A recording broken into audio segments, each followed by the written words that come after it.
खुलुमबाय स्टुडिअ दं आं राकेश रामसियारि बे समाव नब कुमार सरनियानि बेरेखा थामहिनबा नब कुमार सरनियाखौ गोजौ गुवाहाटी गोजौ बिजिरसालिया स्टेट लेभेल स्क्रुटिनि कमिटिया नब कुमार सरनियानि हेंथायै होनाय रिपर्टखौ नेवसिगारनानै नब कुमार सरनियाखौ रेहाय होनाय बाथ्राखौ लानानै गोख्रों बाथ्रा बुंनायखौ नुनो मोन्दों। जनजाति सुरक्षा मंचनि बारग' आफादगिरि जनकलाल बसुमतारी आरो पंकज इस्लारि बिथांमोना गनायनो हायाखै जे नब कुमार सरनिया बा नब कुमार सरनियाखौ बे समाव गुवाहाटी गोजौ बिजिरसालिया बे समाव बिथांनि जे एसटी सार्टिफिकेट बियो जेरै दं बिदिनो थागोन रेहाय होगोन बा रेहाय होनाय जाबाय बिथांखौ होननानै बाथ्रा फोसावनायखौ बा नेवसिगारनायखौ लानानै बे समाव जनजाति सुरक्षा मंचनि बारग' आफादगिरि बिथां जनकलाल बसुमतारी आरो पंकज इस्लारिया गोख्रों बाथ्राजों बुंदों जे बिथांमोननि जे राय थामहिनबा नब कुमार सरनिया बे नब कुमार सरनिया सिगांनि समाव बिथांखौ जे स्टेट लेभेल स्क्रुटिनि कमिटिया बिथांखौ जे नब कुमार सरनिया जे बिथाङा जे एसटी नङा बेखौ रोखा बाथ्रा बा रोखा बिथांनो फोरमान होदोंमोन आरो बेखौ लानानैनो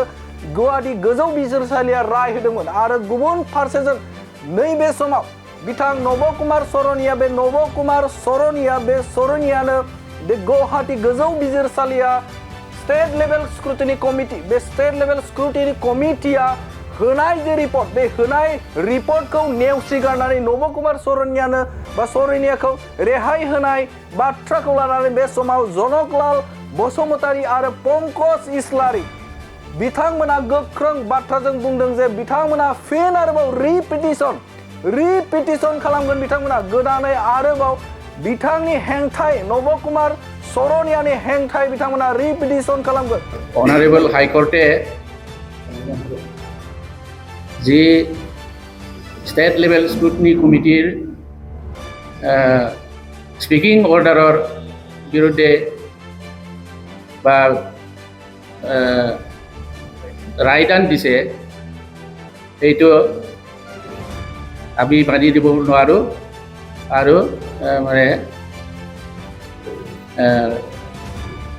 তাৰ প্ৰতিকাৰৰ কাৰণে আমি আকৌ হাইকোৰ্টত ৰিট পিটিশ্যন কৰিবলৈ আমি সিদ্ধান্ত লৈছোঁ। जुदि बेवहाय नब कुमार सरनिया क'क्राझार लकसभा बिसायख'थियाव थामहिनबा लकसभायाव बिथाङा जुदि फिन आरोबाव बिसायख'थि गेलेयोब्ला बर' बे जाबावगोन होननानै बाथ्रा बुंदों। गुबुन दोलोआ मा थांखि लायो बेनि बाथ्रा गैया, नाथाय बर'जों दहाय लानानै बिथां नब कुमार सरनिया क'क्राझार लकसभाखौ बिथाङा दखल खालामना दंमोन। थांनाय 10 बोसोर बिथाङा दखल खालामनो थादोंमोन आरो बेखौ नोजोर बोनानैनो माखासे बर' हारिनि मेलेमजिबिफोरा बिथां सानसुमै बिथांमोना बे समाव बिथांखौ बा बिथांनि बेरेखायै जनजाति सुरक्षा मंचनि बिथां बारग' आफादगिरि बिथां जनकलाल बसुमतारीया केस फाइल खालामदोंमोन आरो बे लेखायै स्टेट लेभेल स्क्रुटिनि कमिटिया बे समाव नब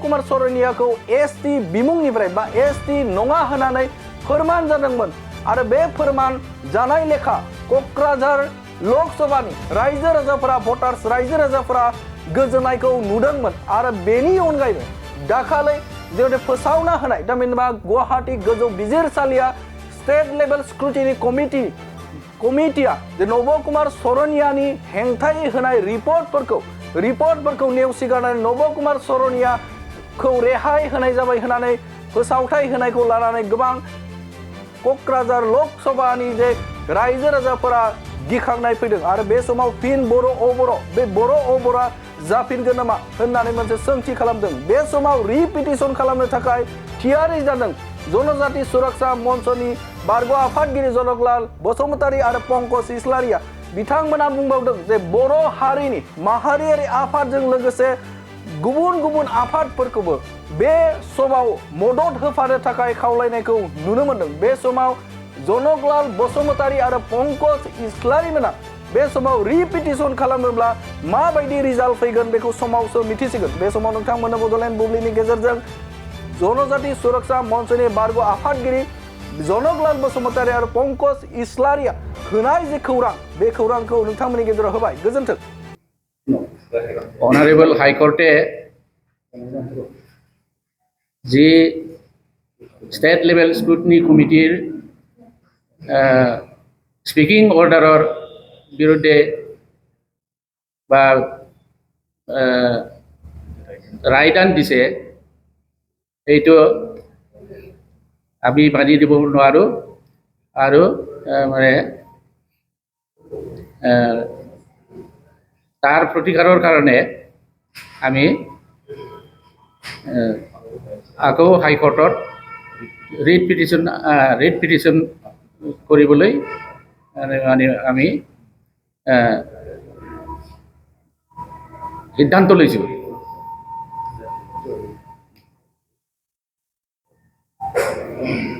আমি এই আপিলত আমি ৰায়দানটো ন্যায়টো আমি পাম।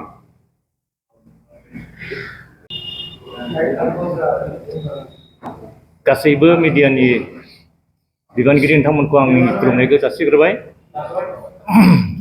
दिनै जोंनि बिसेस बे प्रेस मिडियानि गेजेरजों फोसावनाय खार'ना बुंथिना होनाय खार'ना बेनो जे मैयानि जे जिनिसा गुवाहाटी हाइकर्टआव मोनसे जोंनो रायदान होदोंमोन बे रायदान होनाया इलिगेल भाबै इनजास्टिस जोंनि थाखाय मानो होनबा बियो एसे अन्याय जादों जोंनि सायाव अन्याय खालामनाय जादों बेखौ जोङो मानिनानै लानो हायाखै।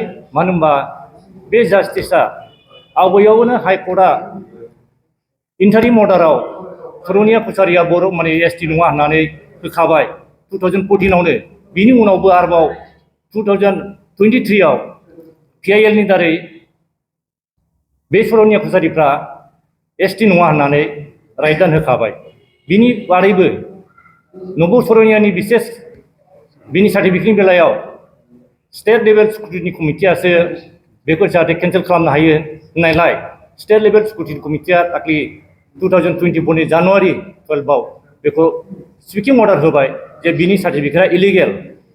नंगौ बियो बै समाव मोनसे अर्डारजों मोनदोंमोन खिन्थु बे अर्डारा इलिगेल भाबै आसाम गभर्नमेन्ट जिहेतु अर्डार होनो हाया बे अर्डारा इलिगेल होननानै बेखौ हाइकर्टआनो PILनि दारै उइथड्र खालामफिनदों जे बै अर्डारा भुल मोननानै जे समाव उइथड्र खालामदों बे समनिफ्रायनो बे सार्टिफिकेटआ माने इनभेलिड जाखाबाय। इनभेलिड जाखानायखाय बे मानसिया दा बियो इलेक्सनबो गेलेनो मोना आरो बिनि मेन एमपिसिआबो थायामोन। किन्तु बे एमपि एक्जिस्टिं थाबाय थानायलाय बेखौ हाइकर्टनि दारै बेखौ मोनसे रायदान होनांगौ मोनसे राय मोननांगौ होननानै बुंनायाव आरो जोङो बेखौ बियो जे जों जे स्पिकिं अर्डारखौ बे मानियाबादानो बियो मोनसे रिट पिटिसन होफिनदों जे बेखौ स्टे खालामनांगौ। किन्तु स्टेट लेभेल स्क्रुटिनि कमिटिया सल अथरिटि बिनि सार्टिफिकेटखौ दाननाया बियो सुप्रिम कर्टनि गाइडलाइनजों इन्डिया गभर्नमेन्टनि कनस्टिटिउसननि बे मिनिस्टार अफ हम एफेयार्सनिफ्राय बे गाइडलाइन ओंखारनायनियाव बियो खुनु बेला माने बे स्टेट लेभेल स्क्रुटिनि कमिटिखौ खुनु इन्टारफेयार खालामनो हाया कर्टआबो। कर्टआ जुरिसडिक्सन गैया बिनि सार्टिफिकेटखौ दाननो थाखाय।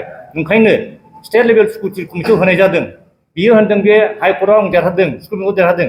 हाइकर्टआव सुप्रिम कर्टआव बे देरहायाखै। बियो जादों मा हाइकर्टआ सुप्रिम कर्टआ बेहाय बिनि सार्टिफिकेटखौ दाननायनि खुनु माने कम्पिटेन्ट अथरिटि नङा। बेखौ जे दाननाया स्टेट लेभेल स्क्रुटिनि कमिटि। ओंखायनो स्क्रुटिनि कमिटिया जेला दानबाय होमबा बेहा गैखालामोन। थेवबो अराजक भाबै बियो हाइकर्टआव जों बुजिदों बे हाइकर्टआव बियो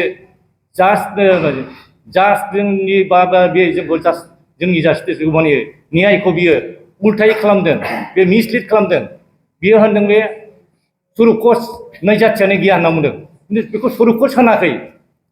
कस कमिउनिटि सुरु कस आरो बर' कस बे हिस्ट्रियाव दङ आसामाव दङ बे बर' कस आरो सुरु कस बे पस्ट कमिउनिटि बे गावखौ राजबंशी कच राजबंशी होननानै राजबंशी गामियाव दासिमबो बे गिदिं गिदिं मुंजास खालामगासिनो दङ बियो माब्लाबाबो गावखौ बर' होननानै सार्टिफिकेट लादों बर' कसारि होननानै सार्टिफिकेट लादोंबाबो बे मानसिया बर' नङा बिनि एपारेन्सआ बिनि लेंगुवेजआ बिनि गासिबो भाषा बिनि गासिबो थानाय जानाय बिनि गासैबो रिति निति गासिबो बर' नङा बियो माब्लाबाबो बे बर'नि आर'नाइ गानफेराखै माब्लाबाबो बे बर' गामियाव थांनानै मोबिलाइस खालामहैयाखै आरो बे बर'नि एगेन्स्टै बे बिटिसिनि एगेन्स्टै बुंबाय थादों बे बिटिसिनि एगेन्स्टै खामानि मावदों आं जेब्लासिम थागोन आं जेब्लासिम थायो होमबा आङो माब्लाबाबो बड'लेण्ड जाहोआ आरो बे खालामदों आरो बेवहाय आसाम गभर्नमेन्टनि बाहाय मोनसे कनस्पिरेसि दं बे कनस्पिरेसिजों बियो 10 बोसोर थादों आरो दिनै दा इलेक्सन टाइम सफैनाय समावसो बेखौ बे स्पिकिं अर्डारखौ होना होदों जों जास्टिसखौ जों मोनाखै न्यायखौ जों मोनाखै जोंखौ माने अन्याय भाबै जोंखौ जास्टिसनिफ्राय बन्सित खालामदों दा बेनिखायनो बे दा नै बे मुहुर्त टाइमावसो बेनो बे जास्टिसखौ बे रायदानखौ होनानै बेखौ इलेक्सन गेलेफिननो मोननाय खालामदों होमबा नायदो बे जोंनि बर'फोरनि बा जोंनि ट्राइबेल हारिखौ नासयनानै दोननाय जादों बेनि थाखाय जोंहा मोनसे बिराद गोसोआव गाबखांना फैबाय जों बयबो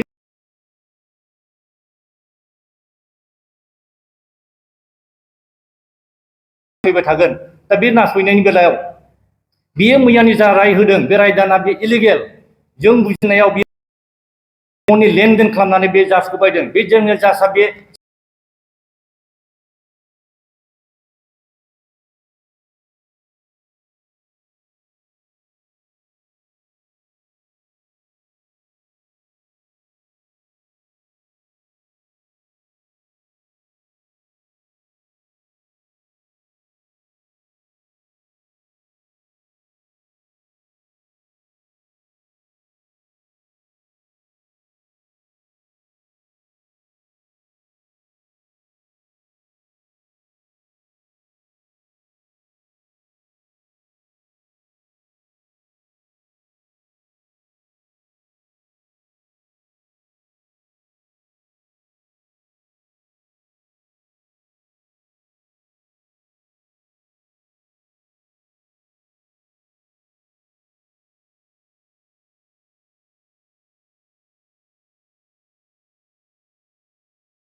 गोजोनथाव खौरां सेरफांगुरि बाजाज श'रुमा बाजाज बाइक सालायनानै मोजां मोनग्रा रायजो राजाफोरनि थाखाय गोजोनथाव खौरां लानानै फैदों। सेरफांगुरि बाजाज श'रुमा ईद एन्ड बिहु दामाका अफार होगासिनो दं। क'क्राझार जिल्ला सेरफांगुरियाव थानाय फुंखा इन्टारप्राइज बाजाज श'रुमा 22 मार्चनिफ्राय 30 एप्रिलसिम ईद एन्ड बिहु दामाका अफार आरो एक्सचेन्जनि खाबुफोर होगासिनो दं।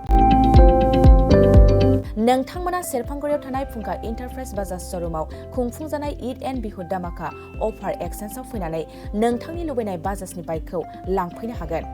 बाजाजनि बाइक सालायनो मोजां मोनग्रा रायजो राजाफोरनि थाखाय फुंखा इन्टारप्राइज बाजाज श'रुमा लोगोसे मोजां अफारबो लानानै फैदों। बेफोरनो जाबाय helmet free, 5 litre petrol free, case होनानै बाइक बायगिरिफोरनो 1000 रां केसबेक हरफिननाय जागोन। आरोबाव लोगोसे मोनसे गोजोनथाव खौरां, 500 रां होग्रोनानै गोसोबादि बाइकखौ आवग्रिना दोननो हागोन आरो गासै गारिजों लोगोसे मोनफा एसर गिफ्ट हरनाय जागोन। फुंखा इन्टारप्राइज बाजाज श'रुमा 7999 रां बेसेनावनो डाउन पेमेन्ट होनानै बाइक लानो हागोन आरो जायखिजाया बाइकखौनो एक्सचेन्ज खालामनायनि खाबु लानानै फैदों। आबुङै मिथिनो थाखाय 6003817191 7002240725 आरो 9101547892 बे जानबुं नाम्बाराव खौरां लाहरनो हागोन।